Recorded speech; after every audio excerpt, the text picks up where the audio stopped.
Dear students, अभी इसके पिछले लेक्चर में कुछ हम छोटे छोटे डिफिनेशन बताए, तो कुछ डिफिनेशन और बचे थे दो एक, तो उसको भी हमने सोचा एक पेज पर ही बनाकर कंप्लीट कर लें। इसलिए अब देखो एक डिफिनेशन बचा था विशिष्ट चालकता। देखो विशिष्ट चालकता क्या होता है। विशिष्ट चालकता जो होता है, हम इसके पहले तुम लोगों को विशिष्ट प्रतिरोध पढ़ाए हैं। क्या पढ़ाए हैं? विशिष्ट प्रतिरोध। ये छोटे छोटे डिफिनेशन है, इसको रट डालो।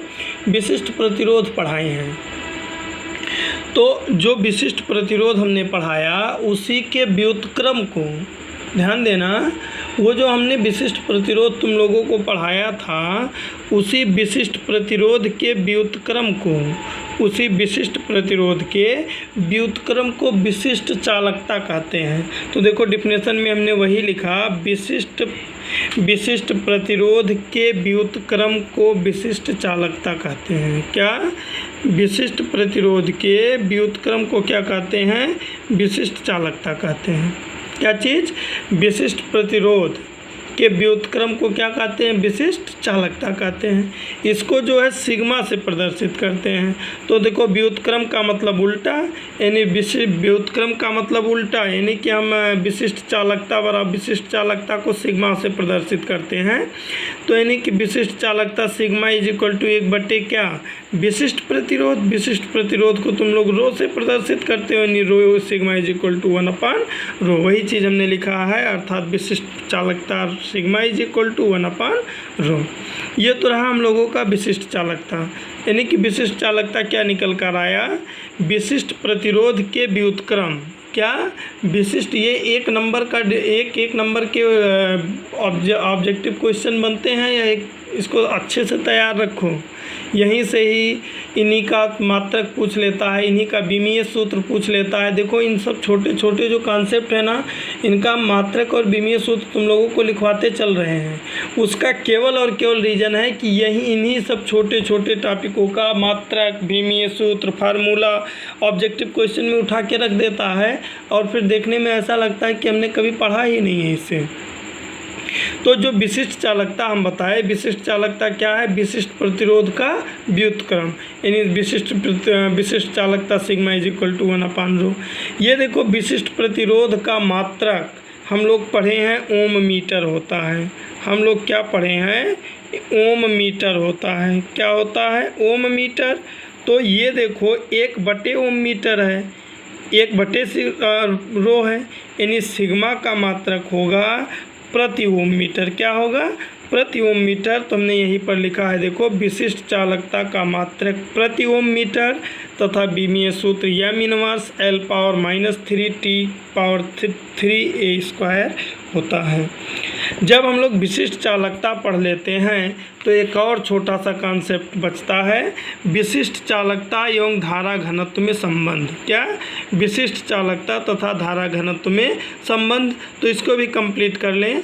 ध्यान दो, अभी हम लोग विशिष्ट, ध्यान देना यहाँ पर, ये बहुत छोटा सा टॉपिक है, कभी कभार 1 नंबर में बोर्ड एग्जाम में आ जाता है। ये देखो विशिष्ट चालकता, अभी हम लोग पढ़े विशिष्ट चालकता सिग्मा इज इक्वल टू 1/रो होता है।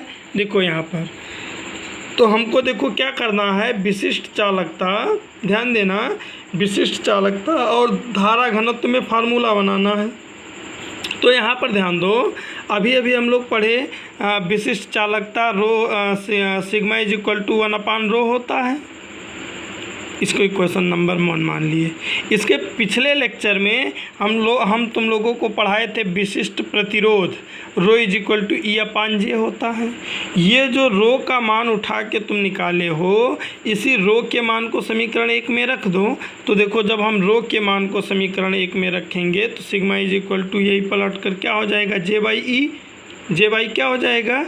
E। और यहाँ सॉल्व करें तो J is equal to sigma into ये आएगा। ये देखो J क्या है? ये J क्या है? धारा घनत्व है, और ये सिग्मा क्या है? विशिष्ट चालकता है।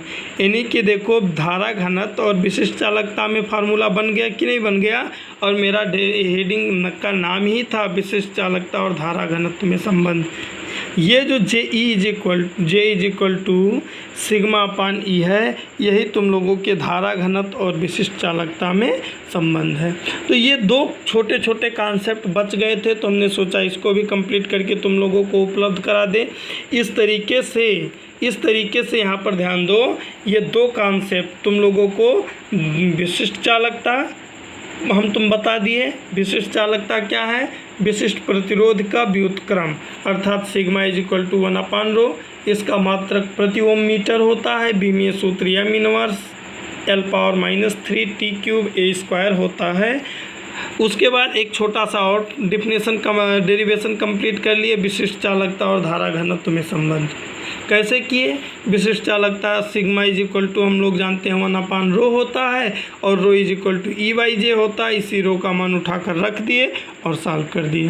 तो दो हेडिंग कंप्लीट हुआ, एक विशिष्ट चालकता और दूसरा विशिष्ट चालकता और धारा घनत्व में संबंध।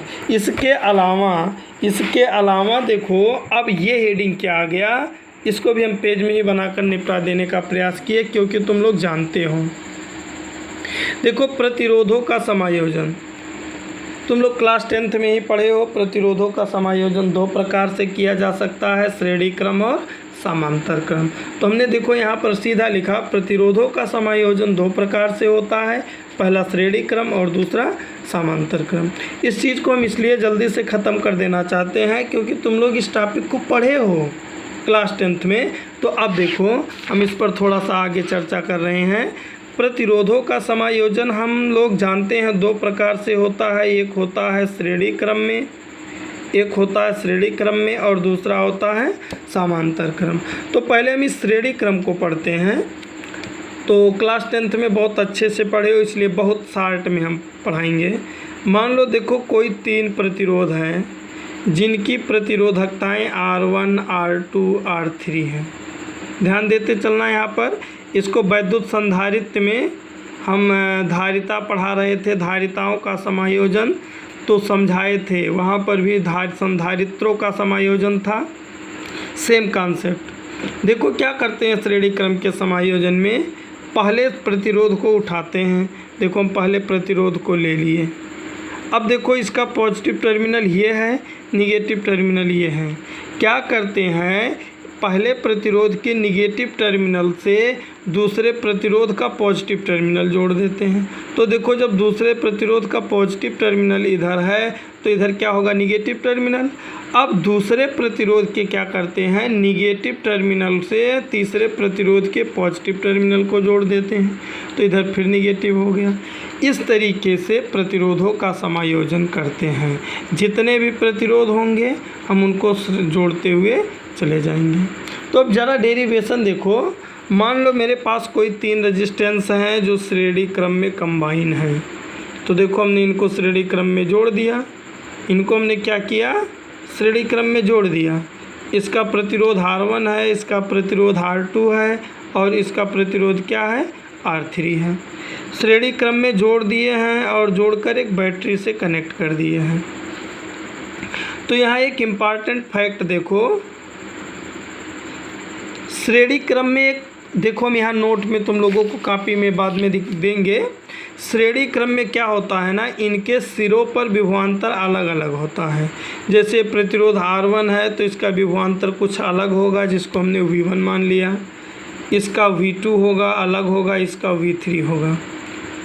देखो, ये श्रेणी क्रम में, ये नोट के तौर पे तुम लोगों को याद कर लेना चाहिए कि अगर प्रतिरोधों को श्रेणी क्रम में जोड़ा जाए, ध्यान देना यहाँ पर कि अगर प्रतिरोधों को श्रेणी क्रम में जोड़ा जाए तो उनके सिरों के बीच विभवांतर अलग अलग होता है, जबकि उसमें जो धारा बहती है वो समान होती है। तो इसीलिए देखो, हम इनके सिरों पर विभवांतर अलग अलग मान लिए और जो इनमें धारा जाएगी वो समान होगी, हम इसलिए I मान लिए। अब देखो, ये डेरिवेशन मान लो करना है तो तुम सीधा सीधा लिखोगे, माना 3 प्रतिरोध जिनकी प्रतिरोधकताएं क्रमशः R1, R2, R3 हैं, वो श्रेणी क्रम में जोड़ा गया है। ये प्रतिरोध श्रेणी क्रम में जुड़े हैं, इसलिए इनके सिरों का विभवांतर भिन्न भिन्न तथा इनमें बहने वाली धारा समान होगी, अर्थात इनके सिरों पर विभवांतर क्रमशः V1, V2, V3 है तथा इसमें बहने वाली धारा I है। अब अगर इनके सिरों पर विभवांतर V1 V2 V3 है तो परिणामी विभवांतर क्या होना चाहिए? परिणामी विभवांतर V इज इक्वल टू, तीनों को जोड़ दें, V is equal to V1 plus V2 plus V3। इसको इक्वेशन नंबर 1 मान लो। अब देखो परिणामी विभवांतर V is equal to V1 plus V2 plus V3 कर दिए, कोई डाउट नहीं। तुम लोग ओम का नियम पढ़े हो, ओम के नियम से जानते हो कि V is equal to IR होता है। तो अगर हम V1 इज इक्वल टू निकालें तो देखो V1 है कहाँ? R1 के पास। तो देखो प्रतिरोध कितना है? R1। यहाँ R के जगह पर हम क्या लिख दें? R1। और प्रतिरोध R1 में धारा कितनी बार रही है? I, यानी V1 इज इक्वल टू हो गया IR1। इसी तरीके से V2 इज इक्वल टू, देखो V2 कहाँ है? R2 पर, यहाँ लिख दो R2। और इसमें धारा कितनी जा रही है? I। इसी तरीके से V3 भी जब हम निकालेंगे तो IR3 आ जाएगा। ये जो मान आया, अगर हम इस समीकरण 1 में रख दें तो हमको मिलेगा, समीकरण 1 था V is equal to V1 plus V2 plus V3। V की जगह पर IR हो जाएगा, V1 की जगह पर IR1 हो जाएगा, V2 की जगह पर IR2 हो जाएगा और V3 की जगह पर IR3 हो जाएगा। अगर हम इधर I कॉमन ले लें तो बचेगा R1 plus R2 plus R3 और इधर होगा IR। R से क्या हो गया? कैंसिल हो गया। तो रिजल्ट क्या मिलेगा? R is equal to R1 plus R2 plus क्या? R3। ये क्या होगा? समान श्रेणी क्रम में प्रतिरोधों के समायोजन का सूत्र होगा। अब देखो ऐसा ही हम कुछ यहाँ डेरिवेटिव नोट में किए हैं। देखो हमने जोड़ने का तरीका बताया था, जो सेम वही लिखे हैं। देखो इस प्रकार के समायोजन में पहले प्रतिरोध के ऋण सिरे से दूसरे प्रतिरोध के धन सिरे को, ध्यान देना, देखो पहले प्रतिरोध के ऋण सिरे से दूसरे प्रतिरोध के धन सिरे को कामा दूसरे प्रतिरोध के ऋण सिरे को तीसरे प्रतिरोध के धन सिरे से जोड़ते हुए चलते हैं। मतलब ऐसे मेरे पास जितने भी प्रतिरोध होंगे उनको कंबाइन कर देंगे। तो देखो डेरिवेशन करने के लिए हमने माना कि मेरे पास कोई 3 प्रतिरोध हैं जिनको फिगर के अनुसार हम श्रेणी क्रम में जोड़े हैं, जिनके प्रतिरोधकताएँ R1 R2 हैं, श्रेणी क्रम में जुड़े हैं तो इन पर विभवांतर V1 V2 V3 होगा, बहने वाली धारा I होगी। तो वही देखो हम लिखे हैं, को श्रेणी क्रम में जोड़ा गया है तो इनके सिरों पर विभवांतर क्रमशः V1 V2 V3 होगी तथा इसमें बहने वाली धारा I होगी। तो परिणामी विभवांतर V इज इक्वल टू क्या? V1 plus V2 plus V3। ये देखो हम समझा दिए हैं ओम के नियम से V is equal to IR, तो V1 is equal to IR1। ये जो मान उठाया देखो हम समीकरण 1 में रख दिए, I कॉमन ले लिए, कैंसिल हुआ, R इज इक्वल टू क्या मिला? R1 plus R2 plus R3। यही क्या होगा? श्रेणी क्रम में प्रतिरोधों के समायोजन का सूत्र होगा। अब देखो चूँकि प्रतिरोधों का समायोजन 2 प्रकार से होता है, एक श्रेणी क्रम और दूसरा समांतर क्रम। तो अब देख ले रहे हैं समांतर क्रम क्या है। मान लो मेरे पास 3 रेजिस्टेंस हैं जिनका प्रतिरोध है R1 R2 और R3 है। इनको अगर हमको समांतर क्रम में जोड़ना है तो हम क्या करते हैं? सभी का पॉजिटिव टर्मिनल एक पॉइंट पर जोड़ देते हैं और सभी का निगेटिव टर्मिनल क्या करते हैं? दूसरे पॉइंट पर जोड़ देते हैं और अपना फिर एक डेरिवेशन करने के लिए बैटरी से कनेक्ट कर दी। देखो क्या होता है, समांतर क्रम में अगर प्रतिरोधों का समायोजन करना है तो सभी प्रतिरोधों का पॉजिटिव टर्मिनल कहाँ जोड़ दो? किसी एक पॉइंट पर, और निगेटिव टर्मिनल सभी प्रतिरोधों का क्या कर दो? किसी एक पॉइंट पर जोड़ दो। तो अब देखो जो धारा यहाँ से आई जाएगी, यहाँ जंक्शन पर उसका बंटवारा होगा कि नहीं होगा? बंटवारा होगा ना। और देखो इसीलिए इन तीनों में बहने वाली धारा अलग अलग होती है। तो यहीं पर एक चीज़ और समझ लो कि अगर प्रतिरोधों को समांतर क्रम में जोड़ा जाता है, अगर प्रतिरोधों को समांतर क्रम में जोड़ा जाता है तो उनमें बहने वाली धारा अलग अलग होती है किंतु विभवांतर समान होता है। तो हमने इन तीनों का विभवांतर V मान लिया और इनमें बहने वाली धारा I1 I2 और I3 मान लिया। तो परिणामी धारा I इज इक्वल टू क्या होगा? I1 plus I2 plus I3 होगा। ओम के नियम से देखो V equal to I R होता है, तो I equal to V by R. तो अगर हम I1 करें तो I1 किस में जा रहा है, R1 में। R1 पर विभवांतर कितना है, V है, यानी V बाई R1 हो जाएगा। अगर हम I2 करें तो ये V बाई क्या हो जाएगा, R2 हो जाएगा। अगर हम I3 करें तो V बाई क्या हो जाएगा। हम तेज़ी से इसलिए कर रहे हैं क्योंकि इसको तुम लोग क्लास 10th में पढ़े हो। ये तीनों मान अगर हम उठा के यहाँ रख दें तो V के जगह पर हो जाएगा V बाई R, R1 की जगह पर हो जाएगा V by R1, V by R2 और प्लस V बाई क्या, R3। अगर हम यहाँ V कॉमन ले लें तो 1 by R1, 1 by R2 plus 1 by क्या होगा, और V से क्या होगा, कैंसिल। रिजल्टेंट क्या मिल जाएगा, 1 by R is equal to 1 by R1 plus 1 by R2 plus 1 by. ये क्या होगा, हम लोगों के समांतर क्रम में प्रतिरोधों के समायोजन का सूत्र होगा, जिसका डेरिवेशन देखो हम यहाँ किए हैं, सीधा लिखे हैं। इस प्रकार के समायोजन में सभी प्रतिरोधों का धन सिरा एक बिंदु पर तथा सभी प्रतिरोधों का ऋण सिरा दूसरे बिंदु पर जोड़ते हैं। जो वहाँ पर हम समझाए ना, यहाँ पर देखो नोट में डाल दिए हैं। समांतर क्रम में सभी प्रतिरोधों के सिरों के बीच विभवांतर समान किंतु धारा क्या होती है, भिन्न। जबकि श्रेणी क्रम में बहने वाली धारा समान होती है और विभवांतर अलग। तो ये नोट में अपना नोट कर लेना, तैयार करना। देखो मेरे पास कोई 3 प्रतिरोध R1, R2, R3 हैं, श्रेणी क्रम में जुड़े हैं, जिसलिए बहने वाली धारा I1, I2, I3 है। तो हमने देखो परिणामी धारा I equal to derivation use कर लिया, I1 plus I2 plus I3। ओम का नियम लगा के V बाई आई आर और I इक्वल टू मतलब I1, I2, I3 का मान निकाल दिए, I1, I2 और I3 का मान निकाल दिए। और जो ये I1, I2, I3 का मान आया उसको देखो समीकरण 1 में रख दिए, और जो कुछ सॉल्व करने पर आया वही हम लोगों के प्रतिरोधों के समांतर क्रम में समायोजन का सूत्र है। ये क्लास 10th में तुम लोग पढ़े थे, इसलिए हम इसको बहुत जल्दी से ख़त्म कर लिए।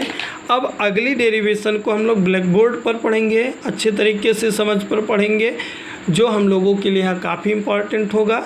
उस टॉपिक का नाम है कार्बन प्रतिरोध। उस टॉपिक का क्या नाम है, कार्बन प्रतिरोध, जिसको हम लोग प्लेटों पर इंटीग्रेटिंग चिप वगैरह में या तमाम चीज़ें जो हैं, जो डिजिटल इलेक्ट्रॉनिक्स हैं, डिजिटल इलेक्ट्रॉनिक्स में उनका काफ़ी इस्तेमाल होता है। तो उसी को हम लोग पढ़ेंगे। उस टॉपिक का नाम है कार्बन प्रतिरोध। लेकिन उसके पहले इन सबको तुम लोग कंप्लीट करो।